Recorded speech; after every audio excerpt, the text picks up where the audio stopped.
I produced this webinar to talk to people about the kind of work that we do at Simon Associates Management Consultants to help organizations change.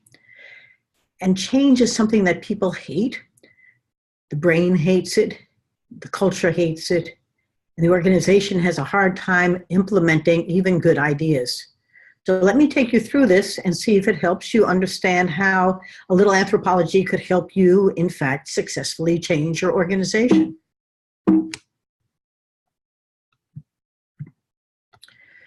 Our job is to develop high-performing organizations. And we believe that they really thrive by unleashing the talent, passion, and potential of people at work.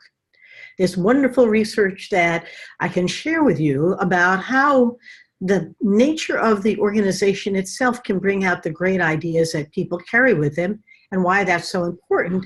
Because at the end of the day, you only have staff, and they have all the opportunity to help you grow in different ways. So let's see if we can do this. There we go. So in this workshop, my job is to help you understand first the pain and challenges of change, and why do we just hate to do it. And the second thing are the building blocks needed to change people. And I say this very intentionally. It's the way they see things, because we buy with the heart and how it feels. And the eyes and the heart are connected. It's experiential. And if in fact they can see it in fresh ways, they can think about it and then do it. Ultimately, this is about their culture. And culture isn't something that's outside of them. It's the essence of who they are. I often get calls from HR directors, bless their hearts. And they call because they say, help, I have a new CEO and he wants me to change the culture. And so I ask, so what's the problem? And that HR person typically says, I don't really know what the culture is today. And my answer to that is, well, what would the new CEO like it to become? And she said, I am not sure, but it isn't working now. So a new culture is what we need to get it jump-started. Typically they'll say a little bit of more innovative, more results-oriented, more hard-driving, different from whatever it was or they think it is. And so today's little talk is really about what else could we do for them to make this very difficult thing succeed, because they don't really know where they're going and how to get there. Many clients come to us because the times they are changing, and they realize that they are, and they know they have to adapt. Their clients are changing. There's consolidation in the business. There's new technologies that are coming on board, all kinds of things that are causing the need for adaptation. This little chart on the right here, maybe on your left, is from Thomas Friedman's book, Thank You for Being Late, which is a wonderful read. But as you can see, this is not new, but the rate of change is a big hockey stick. And humans' ability to adapt is much slower. It's not so terrible, but remember the method for taking bread and slicing it was developed 35 years before they were actually using it. So Wonder Bread took 35 years to convert a loaf of bread into sliced bread and then make it successful. You know, I don't care whether it was Post-it notes or it was Purell or WD-40, a new idea isn't by itself a success until people begin to understand how to use it, adapt to it, and change. Our proprietary process called the Change Map process is a change management strategy. And what we believe is that you need to think backwards. What, if we worked with you, could happen as your organization faces change? By analyzing the changes you want to make, visualizing them, seeing how the rest of your whole company is affected, you can begin to get ready for the changes, and you can prepare your teams and your talent in advance and guide them through the transition. Think of this as a play. They are all playing Macbeth really well. Tomorrow you want them to play Hamlet. They don't have a script, there's no rehearsal time, they don't know their roles, but somehow you want them to become skilled at being a whole new role player on a new stage, performing a new play. It's not that easy. And just the idea, they can all be like Robert Redford and play many roles, but they aren't sure how you do that. Actors spend a lot of time learning their skills. How are you going to teach your guys to change theirs? And this is about the scariest place for people to be. Scary because the most dangerous place for humans is betwixt and between.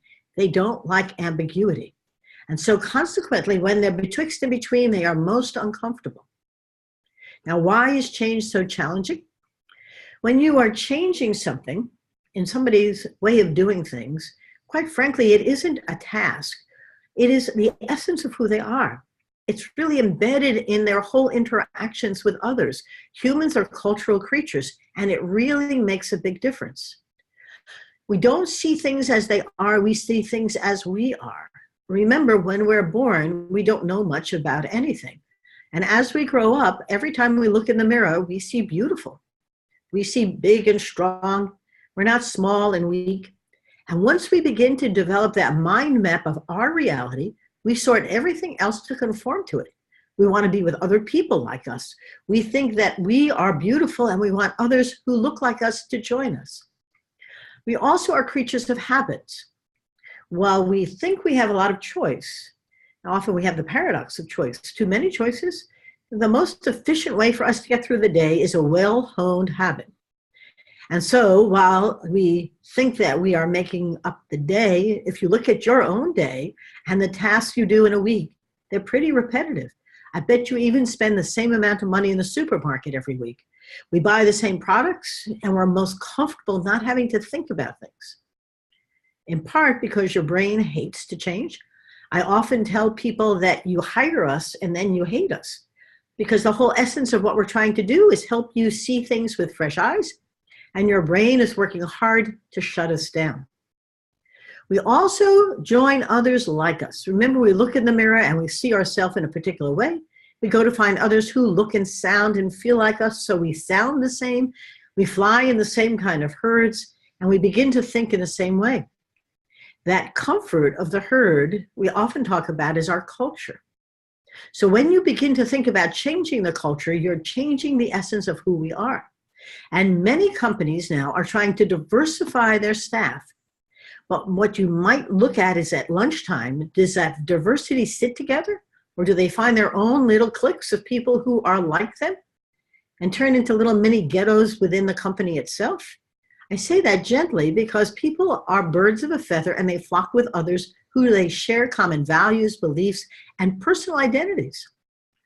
Now, this culture is the way you think, act, and interact. It's extremely important that you begin to understand that when you're going to try and change something, you're changing the way you think, you act, and you interact. Successful firms, research will show you, have cultures that reduce uncertainties. People come in every day, the habits take over, and people know what the social order is. They know what to expect. They know what their boss will say, what their customers need, what their jobs are. It creates great continuity. It's the core values and norms. It's what makes us human. It's a collective identity and a commitment to those things that we believe are valued by this organization. It has a vision for the future. It energizes forward movement. But the wrong culture can take you down the wrong path. And cultures hate change. The values, beliefs, and behaviors are the way we do things here. They're sacred. They're not casual. They have the continuity and the consistency that you love. And you have a clear sense of agreed upon values. So culture will eat up all the kinds of things you want to change. But the right culture can foster adaptability and innovation. It can provide a clear set of principles to follow when designing new strategies to deal with new situations. But you have to have an innovative culture to do that. Innovative companies build a culture of idea generation, methods for testing prototypes, for approaches to engage around new methods. It's very interesting because when you try and ask people to come up with new ideas and turn them into innovations, they may have the ideas, but they may not have any way of turning them into innovations. We work with one major automobile manufacturer of parts for cars, and they had missed the aluminum rise in car manufacturing. They made it out of steel. And they had a very hard time beginning to see how to bring innovation into a 50-year-old company that was very successful at doing something that wasn't going to be needed anymore. And so they put the head of engineering into the head of innovation, and he fried. He was just the wrong person. There are discoverers and deliverers, and the cultures they work in are very different. So this great engineer who was great at delivering things was the wrong person to try and create an innovative culture. Now, we always hear about different departments having different subcultures. This is not crazy because it happens. Marketing is different than sales, is different than manufacturing, is different than finance and accounting. That's all well and good, as long as there's something that's shared across the whole organization, because it's the glue. And so when you think about archetypes, I like IKEA is an everyman's culture. Jeep is an explorer's culture. Haagen-Dazs is warm, friendly, and caregiving culture. I mean, cultures emerge and have a story around it, and they are socially constructed attributes of an organization. So once you begin to build your story, it becomes the way we think, feel, and behave. Most of the time, we go about our daily life unaware of what our culture is. That's why when those HR folks called and I asked, what is your culture now? They're not quite sure what that word means. Sometimes they'll make up a story about it, but by and large, until it's challenged, like that CEO challenging it, or they go and experience a new one, which is so helpful. That's why bringing people from other cultures is often very useful, as long as they just don't adopt the one they've entered. Or culture is made overt and explicit through a framework or model. And that's framework or model is what I want to talk about. One last thought here, how people give meaning to daily life is the essential role of culture. Now, it enables different people to share common values and beliefs, out of which come these repetitive behaviors, habits, and clear expectations. I did some work for Starbucks, and they were trying to change the culture, but they called in the numbers every morning. And the idea of having innovative macchiatos was not very appealing. So there was a disconnect between what they aspired to and what they were going to be able to do. For you, the question is your organization of today the right one for tomorrow?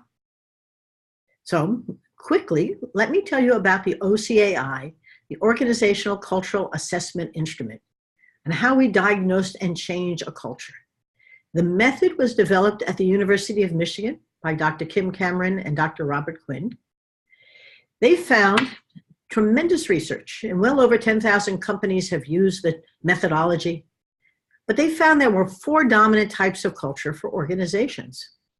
I'll take you through this left to right, starting with a hierarchical controlling culture. And I'll talk to you about the specifics in a moment, but just think about the post office or a bank. The opposite of that is an adhocracy. That's a very creative culture. My entrepreneurial companies are very creative, ad hoc, lots of empowerment. The clans are very collaborative. My family firms had 49 family members working there, and collaboration was what they all aspired to. They rarely got lots done, unlike their market competitors who are so outwardly focused and really looking at what the competition is doing and how to make their market share grow and how to deal with the customers aggressively. Now, this is a very important model because you'll find often that the competitors, the market-driven companies like my commodities trader, were so good at making money they couldn't collaborate much at all. And those firms that were great at collaborating often didn't get anything done. I've had those as well. And the entrepreneurs often needed rules from the hierarchical type A that managed them, where they never got any results. There is no perfect culture, but there are blends and balances for your company at the right time. Now, the OCAIonline.com is where you can go take this survey that I'm going to talk about, because what came out of the work from Dr. Cameron and Dr. Quinn was a model that you can take a survey about, and out of the survey will come a graph that will show you what your culture is today and what you would prefer it to be. I urge you, it's free for just one of you. So take the OCAI-online.com and see what it is that you're all about. This is what you'll see when the chart is produced. You'll see what your profile is now. You'll have 100 points to divide up among 6 different categories. and then what you would prefer it to be. In this particular case, as you can see, they wanted the clan to stay pretty much the same, but they wanted much more innovation, empowerment, enrichment, vision, and they wanted controls and hierarchy. Those are significant differences. A little more market, we want still results, but clearly a top-down organization was ready for a change. I'm going to let you see these briefly and go through them so you can hear what the differences are. But keep in mind that when you start getting into this, we'll go into it much more deeply for you. And autocracy is creative. It focuses on the external competition, innovation. They're flexible entrepreneurs. Very much encourages individual initiative, freedom, empowerment, creative problem solving. I'm working with one company now that wants to improve their creative problem solving and empowerment. The glue is commitment to experimentation and innovation. How much is often the question. They want to be on the leading edge, not the bleeding edge, but they sure do want a little bit more innovation happening. And they want to gain unique new products or services. It encourages individual initiative and freedom, dynamic entrepreneurial place to work. We're working with one company, and they realize that they have so drowned out the creativity that they've got lots of rules and processes, but no original thinking. They are controlling, hierarchical and process-driven. The rules rule. There's a lot of internal maintenance for needs for stability and control. Excellent coordinators, organizers, efficient. When I did this for the family firms, the only family firms that were really hierarchical and controlling were banks. And I said, oh, that's cool. I'm great at getting organized. Secure employment, predictability, very formalized structure place to work, not unlike those banks. Dependable delivery. I even had a cement manufacturer in Mexico who really reflected this, didn't want to stay this way. Very dependable delivery, smooth scheduling, low cost, inwardly focused. So inwardly focused and disciplined, this particular cement company wasn't getting the results they needed and couldn't hire any young people who wanted to work in a controlling hierarchy. This is about improving quality and cutting costs out of production, a lean company. Market competitiveness. You have to think of this as my commodities traders, but it may be a company that you're in as well. Externally focused, results driven, hard drivers, producers, competitors, tough and demanding. They really are goal-oriented. They focus on customer-focused competition, results. Emphasis is on winning. They want market share, penetration. They want to be the top of the rest. It's very, very based on reputation and success. Nothing wrong with it. But sometimes you need to do it collaboratively. Now, collaboration is really useful unless it becomes the only thing you do. We had a transportation engineering firm, and one of their offices were all into collaboration. They really cared about people. They just forgot to get anything done. It's always interesting when you get to the extreme, what happens. But here you have fathers and mentors, internally focused, but flexible. This is involvement, engagement, lots of teamwork, very high commitment and solidarity, sensitive to customers and a concern for people, places a premium on teamwork, participation, and consensus. Let me give you an illustration of how this might work. So, an accounting firm. Imagine your clients and their taxes and their accountant. Now, they're both looking at what Watson is doing to H&R Block, uncovering every deduction available using Watson, artificial intelligence, machine learning, that's able to understand all 74,000 pages of the tax code, thousands of yearly tax law changes, blocks deep insights from 600 million data points. The data is going to help you get a really good tax return, very low cost, highly precise, very easy to deliver. You get your check as you walk out the door. On top of that, they're looking at compliance automation software, the answer to rising compliance costs. We were down in North Carolina at an accounting firm that specialized in compliance. But some of the big four are already coming up with automated solutions to compliance management. Their clients are looking to move to the cloud, but they're not quite sure if it's secure or how to do it, but QuickBooks is going to insist on it. Now the question, whether it's billing.com or it's QuickBooks Online, but there are really important changes coming to how you're going to run your financials. And often your controller is getting older and not the one who necessarily wants to do this. The clients are changing as well. Owners were growing older. 67% of America's businesses are owned by boomers. There's going to be huge consolidations as they cash out, or they hand it off to their Gen X's or their Gen Y's. There are lots of young entrepreneurs starting up, many of whom were women. The well-established firms were breaking apart. The staff for their clients were growing older and not very adaptive to the new things that were coming. And the next generation was often taking over and wanted to be with others just like them. Then you had the Gen Ys. These are new, young accountants who are coming into the business, very ambitious, but also had different styles, had grown up digital, did work differently. And then we had the gig economy. A third of American workers are engaged in freelancing. By 2024, in 10, 91 million Americans are going to be engaged in quick gigs. This is going to be a very different place for hiring people, for just-in-time work, and for the kind of people who you're going to hire. Now, the question became, can we retire as partners? Managers love working remotely, but did their staff benefit from it? The rules of before felt awkward, but maybe that was what was needed. What kind of culture should this organization get? It's time for change, a new company culture.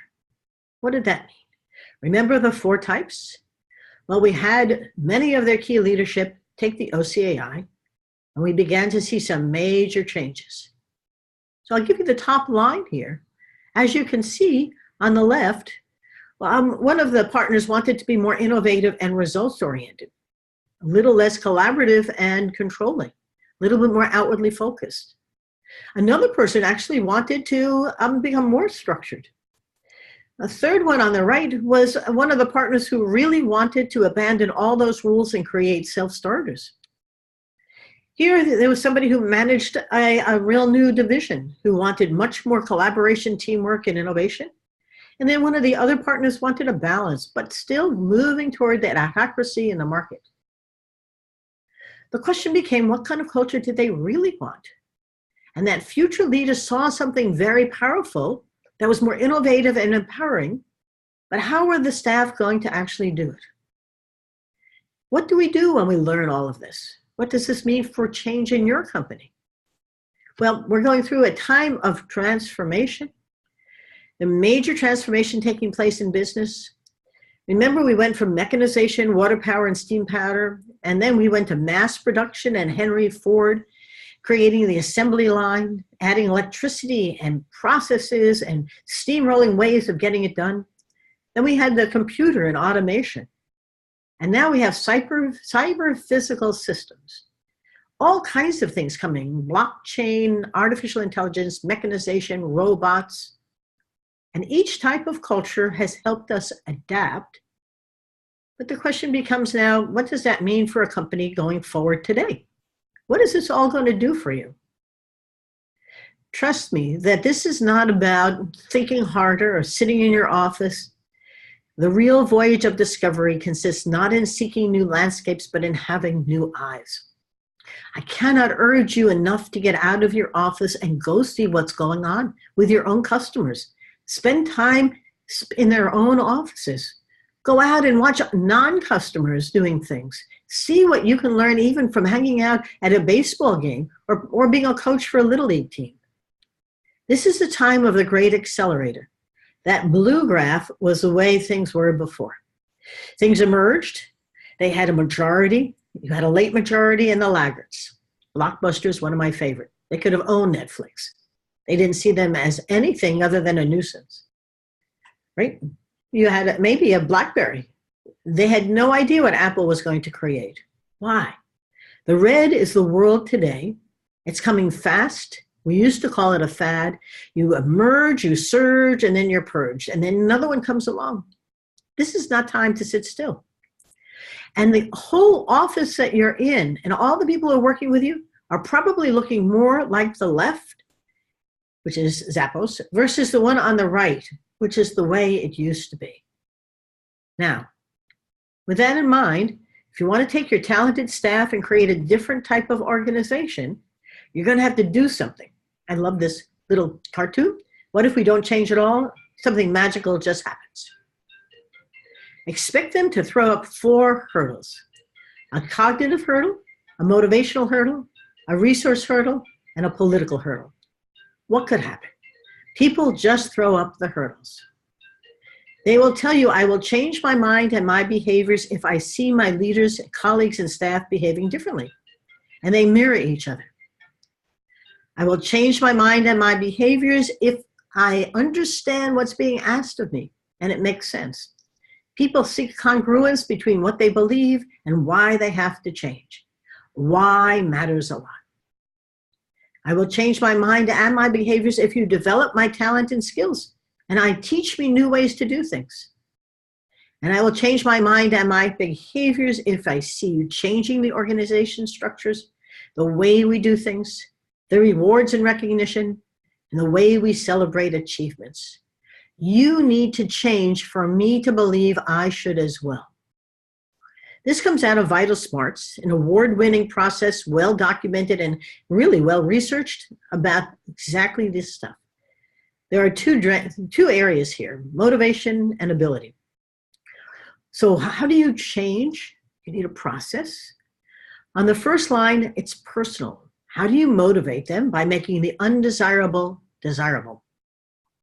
And then how do you give them the skills so they have the ability to change? Social, how do you harness peer pressure so people see each other doing this and begin to mimic them? And then how do you create the social support, the mentors, the coaches, and the training that they can continue to work on and believe that they're doing better and better? How do you align rewards and assure accountability, which should not be underestimated? And then how do you change the environment and celebrate what's going on? So let me go into this in some depth, and then I'll wrap this for you. How do you make the undesirable desirable? This is not about finding new people, but at times you're going to have to. This is about changing how people see, feel, and think about things before they do it. And it all starts with a new story that can be shared and lived. Remember, our brains create stories. The one they have for today and the habits that drive their day aren't the ones you want them to have tomorrow. So you got to visualize a new story. Making the undesirable desirable, you better draw a big picture of it. Visualize it. I often ask a client, what would you like to see happen in 6 months or a year? Visualize it. Create a big picture physically, but begin to see this as something that's actually going to happen. What will you have? Will you have an innovation lab? Will you have an idea bank? How will you begin to build innovation skills so your people can take an idea and convert it into an execution? What does this mean for action? And then develop their skills, relevant skills. This isn't sending them off to a class. This is getting a system in place where people can learn from each other and people can coach and mentor them so they can begin to be accountable for change. Whys. Explain everything over and over again.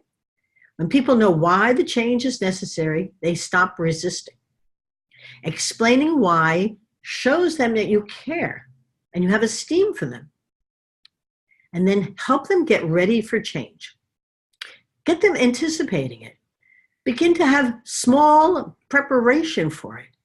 Creating readiness may be essential because that way they are positive about anticipating it instead of being resistant to it. Small wins are so helpful. It builds skills. It's like rehearsal time. Some things are easy to change. Find them, change them, and celebrate how well they did to change them. It's very much practice time. Then don't forget, you need accountability. You want the entire team that works together to begin to have time frames for changes that they're going to make sure are complete. Design the follow-up and the reporting. Don't let change be someday. It will never happen. If in fact you have a date, a time by which you'll do something, 65 to 70% of them will get done. If you hope, it will never happen. Then you need to over-communicate visually. This is about pictures. People see and understand better than what they hear. Words are fine, but they process them in their current brain map.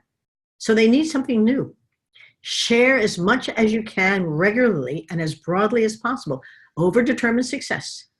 If there's no information, remember, people will make up a story. They'll make up one where they're the hero, you're the problem, and they can tell you why it's not working. I don't know why, but they prefer to undermine you than help you succeed. You need the right measures. Make sure you don't just stick to the old measures. You're going to have to think about what the new measures are to succeed. Define the gathering of data and a time frame for assessing results. Often, if you're going to be a more collaborative, innovative organization, how will you know it's happening? How will you measure it? Every time somebody really is competitive by themselves without engaging some others, will you mark that in some way? You know, it's a little like Weight Watchers. You got to count and take it, and you have to begin to count and then take your weight at the end of the week. Now you're going to hold a funeral. Sometimes it's important to stop something that people reflect on as being important. And this becomes real important. Respect it, celebrate the past, but also make the transition to the future. The right symbols really matter. This becomes very important. Now, let's talk about symbols. Remember, humans are symbolic creatures. This is very important for them to have meaning. And when you're thinking about changing your culture, you ought to think about changing the meaning of those things that you're going to celebrate, things that are important, that signify the new culture. Think carefully about what will we create to recognize the small wins, the big wins, the new culture. What is it that's going to be more innovative or collaborative that you're going to turn into a ritual of some kind? Humans love their rituals, their stories, and the symbolism. It isn't inconsequential, it's essential. Now, what's equally important is that this is not a gig. So think about this. People find comfort in their culture. It's safe. They don't like ambiguity betwixt and between. They love it even when they're frustrated by the way it works. You'll hear it all the time. I really don't like the way it works, but that's the way we do it here. And their brains hate to change. So do their habits. It requires energy. They want you to go away. It's not fun. But if you can create a change map strategy, you may find that it is fun and that it's enough fun so that you have a process to actually do it.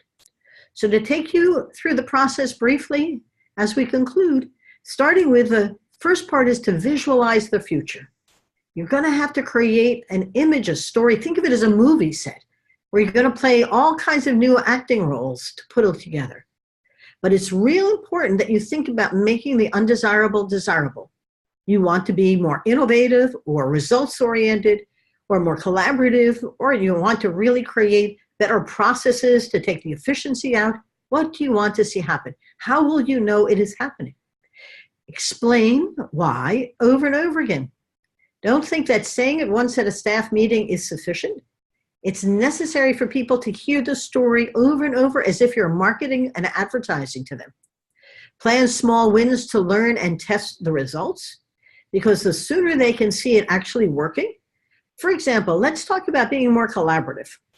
We want to have a whole different way of making decisions, really solving complex problems by engaging people from different departments, not in silos, but across the different departments. And we even want to begin to have customers collaborate with us on the solutions so they buy into it. And in fact, they help us design it better. You better have something work like that and then see how it happens. Maybe you can coach, facilitate, and train along the way. But think about all the steps to begin to motivate and develop the abilities of the people who you want to do this. Peer pressure. This is about what others are doing. They're going to watch. Figure out who the influential people are and engage them as leaders in the process. If not, they will be very happy to undermine it for you. Underneath, they will make sure they sabotage it because they will pretend that they're in control and you're not. Actually, they won't pretend, they will be. And you need to overcome that. Over-communicate, celebrate, hold a funeral to say goodbye to past practices. Balance this. Show respect. You've been doing this for a long time. We respect the way we've done it, but we don't goodbye and starting something new that we endorse. And the metrics matter. We're all data junkies. If you don't have good metrics, they will figure out ways to really show that you're not doing a good job. And if you have good metrics, it's going to be hard to argue with it. I want to thank you for the opportunity to sharing with you what we do and how we do it. When it comes to changing organizations, there are other tools that we'll bring along. Innovation games, for example, are great fun, but they allow us to help build lots of innovative ideas. We often take people out to go culturally exploring, spend a day in the life of a customer. But those are for other webinars that we'll share with you. For today, though, this is more than enough for you to start to think about how perhaps we could help you and what that might mean in the process. Thanks again for paying attention and giving us your thoughts. Bye-bye now.